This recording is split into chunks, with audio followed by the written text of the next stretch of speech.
जय गुरुदेव.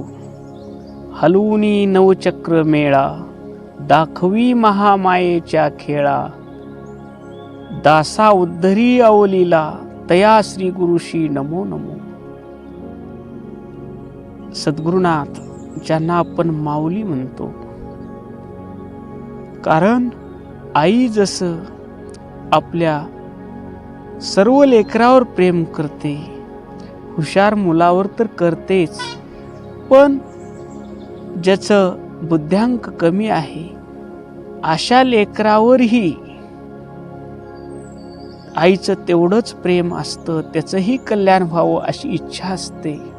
तसंच सद्गुरुनाथ ज्ञानी भक्तावर तर प्रेम करतातच करतात, पण ज्या भक्ताला ज्ञानाचा मार्ग झेपत नाही पण तो भक्ती मार्गाचा अधिकारी आहे, अशा भक्तासाठी हे नवचक्र जे हठयोगाने किंवा प्राणायामाने योगी लोक जागृत करतात, पण कृपेचे सागर, दयेचे आगर असलेले सद्गुरुनाथ आपल्या प्रेमापोटी आणि समर्पित भक्ताला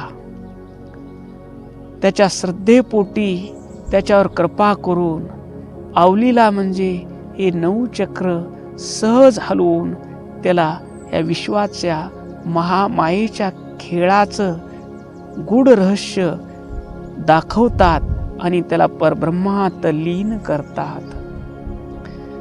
आपण नवचक्राचं रहस्य सद्गुरुनाथ भक्ती मार्गाने साधकाला त्या नवचक्राची कशी जागृती करतात हा प्रवास थोडक्यात पाहू. पहिलं चक्र आहे मूलाधार चक्र. याचं स्थान आहे आपल्या कमरेच्या मणक्यात, शेवटच्या मणक्याच्या खाली. या चक्रावर संसाराची ओढ आणि मृत्यूची भीती असते. सद्गुरुनाथ भक्ताला संसाराच्या ओढ या विषयातून बाहेर काढण्यासाठी त्याला भगवंताचं नाम देतात आणि ती ओढ नामस्मरणाच्या गोडीच्या रूपात परिवर्तन करतात आणि त्याची मृत्यूची भीती सद्गुरुनाथ स्वतःकडे घेतात. त्याची जबाबदारी स्वतःकडे घेतात. तू भ्यायची गरज नाही, मी आहे, तू फक्त भगवंताचं नाम घे, तू शिवाय नमा म्हण. आणि साधक ज्यावेळेस सद्गुरुनाथावर आपला भार सोपवून भगवंताचं नाम घेतो, त्यावेळेस मूलाधार चक्रातील जडत्व हलते आणि तेथे चैतन्य प्रकट होते. दुसरं चक्र आहे स्वाधिष्ठान चक्र. हे चक्र, ह्याचं स्थान जननेंद्रियाचं मूळ आहे, मुळाशी आहे. या चक्राचं रहस्य जिभेची चव आणि इंद्रिय सुखात अडकलेलं असतं. सद्गुरुनाथ त्याची वृत्ती बदलतात. त्याला भक्तीची रुची लावतात. त्याच्या जिभेला शिव शिव वेळोवेळा, जिव्हे लागो चाळा. भगवंताच्या नामाचा जिभेला चाळा लावतात. डोळे तुम्हाशी प्रार्थना, पहा कैलाशीचा राणा, ऐका उभय श्रवण माझ्या शंकराचे गुण. शिव शिव वधे वाणी, कर टाळी या कीर्तनी. जेते जाती पाय आमुचे, ते स्थानची शंकराचे. त्याच्या सर्व इंद्रियाला सद्गुरुनाथ युक्तीने भक्तीला लावतात आणि त्याचं स्वाधिष्ठान चक्र जागृत करतात. तिसरं चक्र आहे मणिपूर चक्र. या चक्राचं स्थान आहे आपली बेंबी, नाभी. तिथं अहंकार असतो. मी करता आहे, मी आहे म्हणून ही घर आहे, मी आहे म्हणून शेत आहे, मी आहे म्हणून गावात सप्ताह होतो, मी आहे म्हणून एवढे मोठे कार्यक्रम होतात, असा मीपणा असतो. त्यावेळेस सद्गुरुनाथ शिष्याला, तू काहीही करत नाहीस, तू सेवक आहेस, दास्यभक्ती देतात, सर्व काही करता सद्गुरुनाथ आहेत, या भावनेनं तू संसार कर, असा उपदेश देतात. त्यावेळेस साधक काम सर्व काही करतो, पण करते करविते सद्गुरुनाथ आहेत, या भावानं संसारातले कार्य करतो आणि त्याचा या चक्रातील अहंकार रूपी अग्नी शांत होतो आणि त्याच्या ठिकाणी नम्रता येते. नम्र झाला सर्वाभूती, भाषे शिवाची भोवती. चौथं चक्र आहे अनाहत चक्र. याचं स्थान आहे हृदय. आपल्या सामान्य माणसाच्या हृदयामध्ये जगाबद्दलचा द्वेष असतो. हे माणूस असा, हे माणूस चांगला, हे माणूस वाईट, हे आपल्या पुढं चाललेत, असा द्वेष, मत्सर आणि स्वार्थ असतो. जे काही व्हावं ते माझ्या मनाप्रमाणे व्हावं, सर्वजण माझं ऐकले पाहिजेत, असा त्याच्या ठिकाणी हृदयामध्ये भाव असतो. सद्गुरू भक्ताला त्याचं हृदय शुद्ध करण्यासाठी इष्टलिंग दीक्षा देतात. इष्टलिंगाची पूजा करायला सांगतात. इष्टलिंगाची पूजा प्रेमानं पूजा कर, प्रेमानं अभिषेक कर आणि त्याला प्रेमानं भस्म लाव, बिल्वपत्र व्हा आणि इष्टलिंगाकडं तू प्रेमानं पाहता पाहता तुझ्या डोळ्यातून प्रेमाश्रू वाहू लागतील.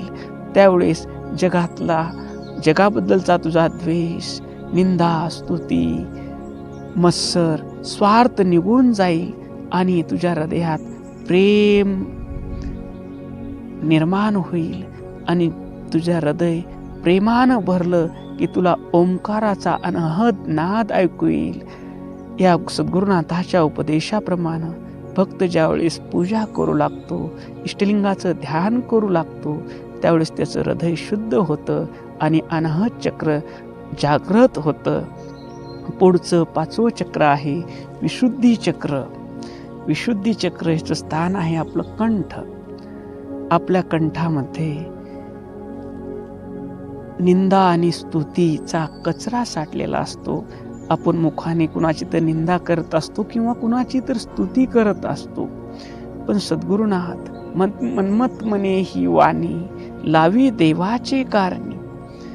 भक्ताची वाणी सद्गुरुनाथ उपदेश करून सतत दिवसभर आसनी शयनी भोजनी गमनी प्रेमेशूळ पाणी समरावा तो शिव. उठता बसता चालताना फिरताना शिवाय नमा म्हणूचा. प्रत्येक घास घेताना भगवंताचं नाव घेत जा, असा उपदेश करतात.